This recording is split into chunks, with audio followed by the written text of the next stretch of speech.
কাদিয়ানীদেরকে কাফের ঘোষণা তো দূরের কথা, বরং কাদিয়ানীদেরকে সকল প্রকার সর্বাত্মক সুযোগ সুবিধা নিরাপত্তা দিতে বাধ্য থাকিবে।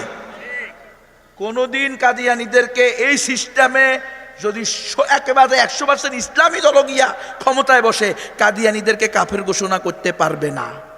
দেখেন নাই ওই খতমে নবুয়ত সম্মেলনে রাজনৈতিক বক্তাকে বলতেছে, আপনি বলেন কাদিয়ানীদেরকে আমরা কাফের ঘোষণা করব, বলতেছে এটা তো কোনো আইনি কথা হইল না।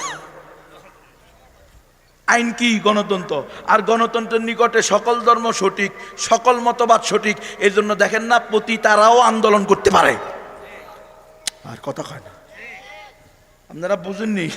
গণতান্ত্রিক সিস্টেমে কোনো ইসলামী তো কে ওখানে জামাত ইসলাম আর বিএনপির লোকেরা নিয়ে, বিএনপির নেত্রীদেরকে নিয়ে বয়ান করাইছেন। কে জামাত ইসলাম আর বিএনপি মনে হয় কখনো এই দেশে ক্ষমতায় ছিল না?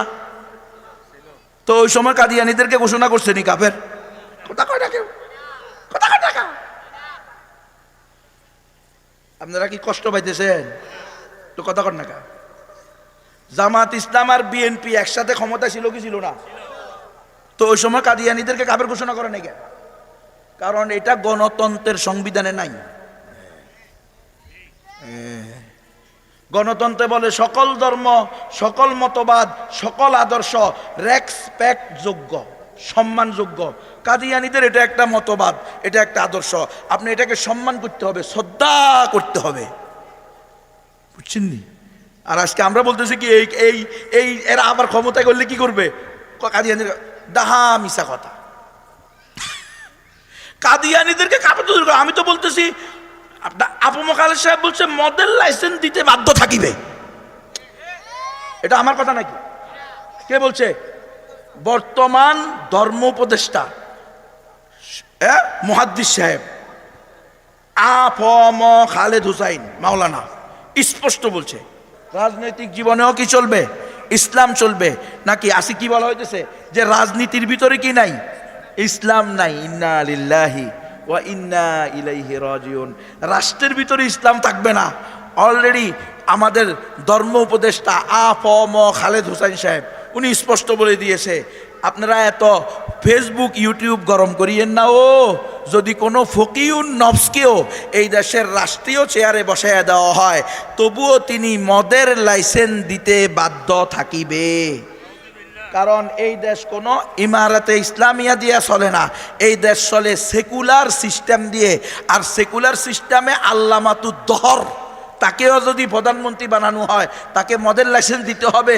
দেখেন না সরকার মদ আমদানি করে, মদ রপ্তানি করে, এর থেকে টাকা লাভ করে বাংলাদেশ ব্যাংক সোনালী ব্যাংকে জমা করে, সেখান থেকে আন্ডা বাচ্চা বাইর হইয়া সুদ হয়, ওই টাকা দিয়া রাস্তাঘাট মসজিদ মাদ্রাসা বানায়।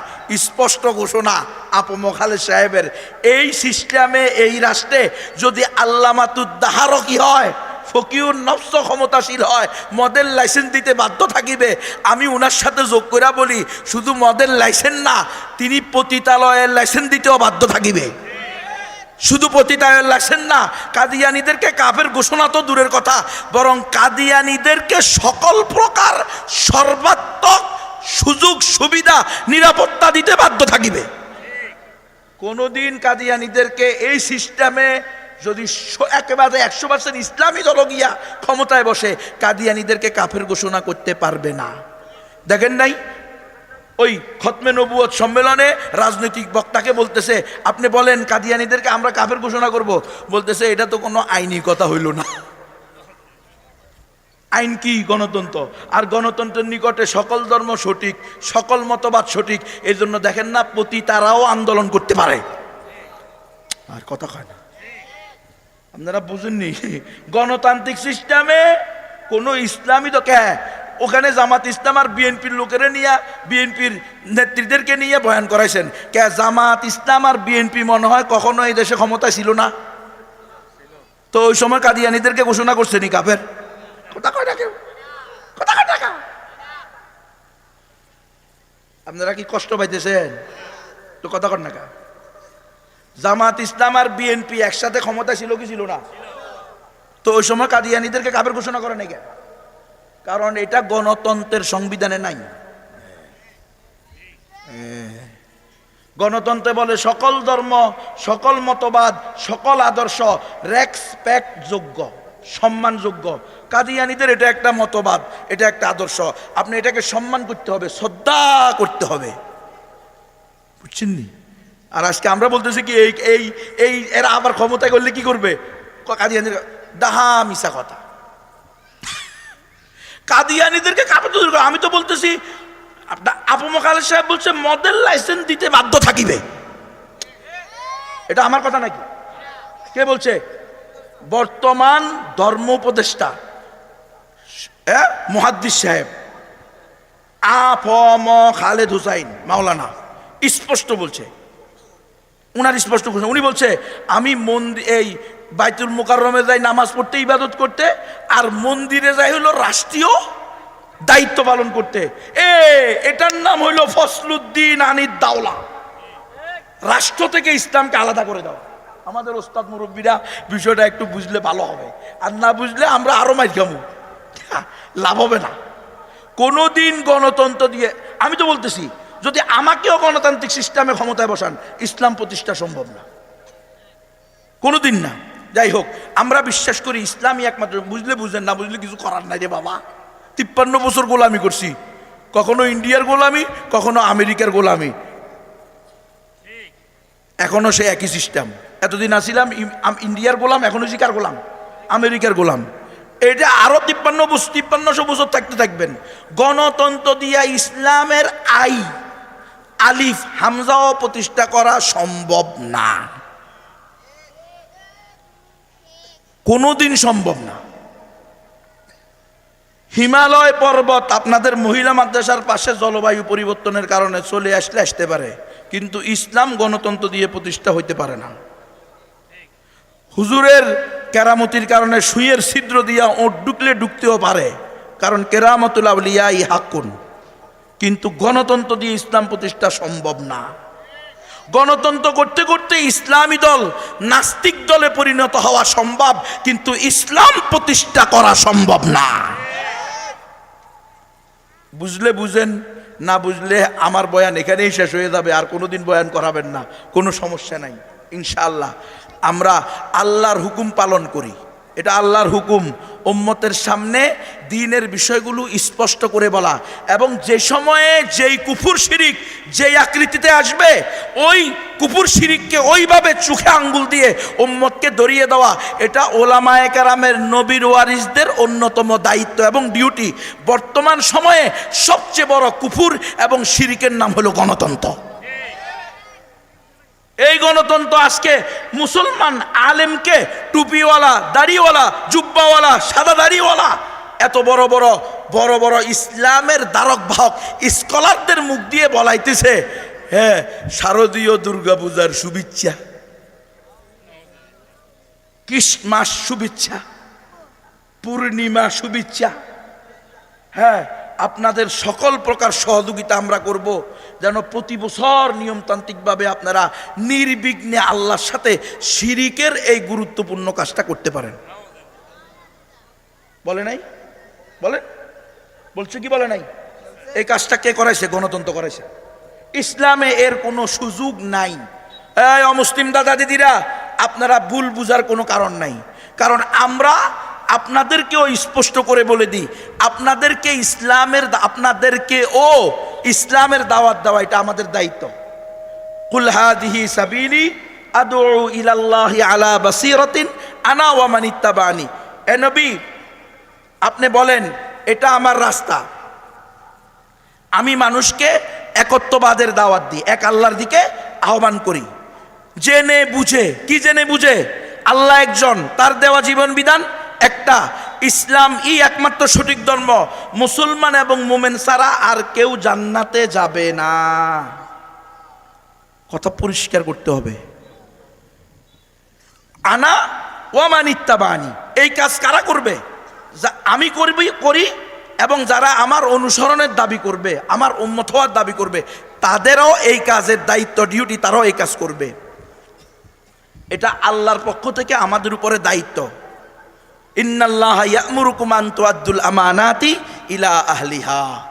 আল্লাহ তাআলা আমাদেরকে হুকুম দিচ্ছেন যে আল্লাহ যে আমাদেরকে আমানত দান করছেন তাওহীদের বাণী এই কোরআন, এটা হুবাহু জুকাতু, যারা হকদার অমুসলিম রয়ে গেছে এদেরকে পৌঁছায়া দেওয়া এটা আমাদের দায়িত্ব। এরা মুসলমান হবে কি হবে না? এই হিন্দুরা, বৌদ্ধরা, অমুসলিমরা শুনে রাখো, তোমরা মুসলমান হইতেও পারো নাও পারো, কিন্তু কাল কিয়ামতের মাঠে যেন বলতে না পারো মা জাআনা মিন বাশীরিন ওয়ালা নাযীর। আল্লাহ আপনি আমাদেরকে দলে দলে জাহান্নামে দিচ্ছেন কেন? কাফের মুশরিকেরা বলতে পারে আল্লাহ আপনি তো বলছেন লিকুল্লি উম্মাতির রাসূল, প্রত্যেক উম্মতের জন্য রাসূল আছে। আপনি তো বলছেন লিকুল্লি কওমিন হাদ, প্রত্যেক জাতির জন্য পথ প্রদর্শক আছে। আপনি তো বলছেন ওয়া ইমিন উম্মাতিন ইল্লা খালা ফিহা নাযীর, এমন কোনো জাতি নাই যাদের মধ্যে আমি ভীতি প্রদর্শনকারী পাঠাই নাই। আল্লাহ আপনি তো বলছেন ওয়ামা কুন্না মুআযযিবিনা হাত্তা নাবাসা রাসূলা, আমি এমন নয় যে কোনো জাতিকে শাস্তি দিব অথচ এর পূর্বে তাদের কাছে রাসূল প্রেরণ করব না। অথচ আল্লাহ আমরা তো সর্বশেষ নবী যাকে আপনি বলেছেন মা কানা মুহাম্মাদুন আবা আহাদিম মির রিজালিকুম ওয়ালাকিন রাসূলুল্লাহি ওয়া খাতামান নাবিয়্যিন। মুহাম্মদ সাল্লাল্লাহু আলাইহি ওয়াসাল্লাম বলেন কি নবুয়তের ধারাবাহিকতায় সিলমোহর, আর উনি নিজে বলছেন আনা খাতামুন নাবিয়্যিনা লা নাবিয়্যা বাদি, আমি সর্বশেষ নবী, আমার পরে আর কোনো নবী আসবে না। তিনি চলে যাওয়ার 1455 বছর পরে বাংলাদেশের ময়নামতি ইউনিয়নে আমরা জন্মগ্রহণ করছি, তাই না? কুমিল্লার ময়নামতি ইউনিয়ন না এটা? এই ইউনিয়নে আমরা জন্মগ্রহণ করছি। আপনাদের এই এলাকায় অমুসলিম আছে না নাই? এই আমার অমুসলিম দাদা দিদিরা, তোমরা কাল কিয়ামতের মাঠে বলবা কোরআন বলতেছে, তোমরাই বলবা মা জাআনা মিন বাশীরিন ওয়ালা নাযীর। আল্লাহ আমাদের কাছে তো জান্নাতের কোনো সুসংবাদদাতা আসে নাই, জাহান্নাম থেকে কোনো ভীতি প্রদর্শনকারী আসে নাই। আপনি না ওয়াদা দিয়েছেন ওয়ামা কুন্না মুআযযিবিনা হাত্তা নাবাসা রাসূলা, আমি নবী রাসূল পাঠানো ছাড়া কাউকে শাস্তি দিতে পারি না। আবার আপনি না বলছেন ইন্নাল্লাহা লা ইউখলিফুল মিআদ, আল্লাহ তার ওয়াদাকে ভঙ্গ করে না। তো আপনি বলছেন নবী রাসূল পাঠানো ছাড়া জাহান্নাম থেকে ভীতি প্রদর্শনকারী, জান্নাতের সুসংবাদদাতা, হেদায়েতের রাস্তা দেখানেওয়ালা, এরা আতুত তরিক, রাস্তা দেখানোর জন্য নবী রাসূল পাঠানো ছাড়া কোনো ব্যক্তি বা জাতিকে আমি শাস্তি দিতে পারি না। অথচ আপনি এই হেদায়েতের রাস্তা দেখানোর জন্য যে নবী রাসূলদের জামাত প্রেরণ করেছেন, তাদের ধারাবাহিকতায় সর্বশেষ অন্তিম অবতার, অন্তিম ঋষি, কলিযুগের অবতার, দশম অবতার, শেষ বুদ্ধ, শেষ নবী, শেষ রসুল মুহাম্মদুর রাসূলুল্লাহ সাল্লাল্লাহু আলাইহি ওয়াসাল্লাম দুনিয়া থেকে চলে যাওয়ার 1455 বছর পরে আমরা বাংলাদেশের কুমিল্লার ময়নামতি ইউনিয়নে এই যে দারুল আহকাম দাওরা হাদিস মহিলা মাদ্রাসার আশেপাশে জন্মগ্রহণ করছি। কি তখন তো কোনো নবী রসুল জীবিত আমাদের কাছে আসে নাই। বর্তমানে কোনো নবী বা রসুল জীবিত অবস্থায় আছে? কিয়ামত পর্যন্ত আর কোনো নবী রসুল দুনিয়াতে নতুন শরীয়ত নিয়ে আসবে? কথা বলেন। এই জন্যই তো বলা হয় কাদিয়ানীরা কাফের, কাফের, কাফের, জু না বলে ও বি কাফের। কাদিয়ানীদেরকে যারা কাফের বলবে না তারাও কি? তাহলে কিসের আবার খতমে নবুয়ত সম্মেলন করতে হবে কেন? আবার কেন বলতে হবে নবীর পরে নবী নাই, সংসদে আইন চাই? কে সংসদ সদস্যরা মুসলমান না কাদিয়ানী? আগে প্রশ্ন করেন, এই 350 মাননীয় সংসদ সদস্যগণ, আপনারা মুসলমান না কাদিয়ানী? মাসালা একদম পরিষ্কার। আওয়ামী লীগ, বিএনপি, জামাত ইসলাম, শর্মনাই, হেফাজত, জমিয়ত, তোমরা মুসলমান না কাদিয়ানী? কথা কও। যদি বলো মুসলমান তাহলে কাদিয়ানীদেরকে কাফের বলতে হবে, আর যদি বলো না কাদিয়ানীদেরকে কাফের বলবো না তাহলে তোমরাও মুসলমান না। এই বিএনপি, আওয়ামী লীগ বিভিন্ন দল করেন, আসেন নিয়ে নে, মাসালা পরিষ্কার। এই যে বলতেছে এটা আইনের কথা না, তো এটা কিসের কথা? রাসূল সাল্লাল্লাহু আলাইহি ওয়াসাল্লামকে যে শেষ নবী মানবে না সে নিকৃষ্টতম কাফের, মুরতাদ, বেঈমান। তাহলে এখানে আবার কিসের আইনের কথা? এটাই তো সবচেয়ে বড় আইন। কিরে, কোরআনের চেয়ে বড় কোনো আইন আছে? আবার কিসের আইন? আমরা কোরআনের বাইরে কোনো আইন মানি না। যে আইনে রাসূল সাল্লাল্লাহু আলাইহি ওয়াসাল্লামকে শেষ নবীর সার্টিফিকেট দিবে না ওই আইন মানি না। ওই সংবিধান মানি না। মুসলমান এমন মুসলমান, বেগায়রাত মুসলমান, বেহিস মুসলমান, অনুভূতিহীন মুসলমান, মূর্খ মুসলমান, জাহেল মুসলমান, জাহেলে মুরাক্কাব মুসলমান, বেলাদা বেশরম মুসলমান, ইমান নাই, গায়রত নাই, নিজের মেয়ে হিন্দু ছেলের সাথে প্রেম করে, লজ্জা নাই। কিসের মুসলমান বেটা? মুসলমানের মেয়ে কেমনে রে কাফেরের সাথে প্রেম করে? মুসলমানের মেয়ে কেমনে রে অমুসলমানের সাথে পালিয়ে যায়? কথা বলেন না কেন? কেমন মুসলমান তুমি? হ্যাঁ, এইগুলো সব অনুমোদন দিছে। এই কাফেরের সাথে, মুশরিকের সাথে, বেঈমানের সাথে মুসলমানের ছেলে মেয়ের বিয়ে হবে, প্রেম হবে, লিভ টুগেদার হবে। এগুলো কি ইসলাম অনুমোদন দিছে? এগুলো অনুমোদন দিছে কে? এই গণতন্ত্র। এই জন্য গণতন্ত্র কুফর, গণতন্ত্র শিরিক, গণতন্ত্র দিয়ে ইসলাম প্রতিষ্ঠা সম্ভব না। আর কেমনি কইতাম? আমার ভিতরে যা আছে এটা কইছি,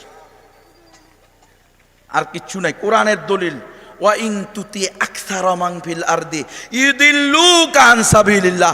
কত বড় গর্দব, কত বড় জাহেলে মুরাক্কাব, কত বড় মূর্খ, কত বড় গণ্ড মূর্খ, কত বড় কি কইতাম?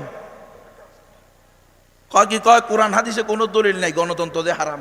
বেলা কোরআন হাদিসে তো গণতন্ত্রকে কুফর এবং শিরিক বলা হয়েছে, এটাকে হারাম বলবি কেন? আল্লাহ স্পষ্ট বলে, ওয়াইন তুতি আকসারা মান ফিল আরদি ইউদিল্লুকা আন সাবিলিল্লাহ। নবী, আপনি যদি জমিনের অধিকাংশ মানুষের মত অনুযায়ী চলতেন তো তারা আপনাকে আল্লাহর রাস্তা থেকে শয়তানের রাস্তায় বিভ্রান্ত করত। তো এটা কি হারাম কেন? আল্লাহ নবীকে বলছে, ওয়ামা আকসারান নাসি ওয়ালাউ হারাস্তা বিমুমিনিন। নবী, আপনি যতই দলিল পেশ করেন, চন্দ্র দ্বিখণ্ড করেন আর মোজেজা দেখান, কশিন কালেও অধিকাংশ কাফের মুশরিকেরা ঈমান আনবে না। আর আপনি কোন গণতন্ত্র?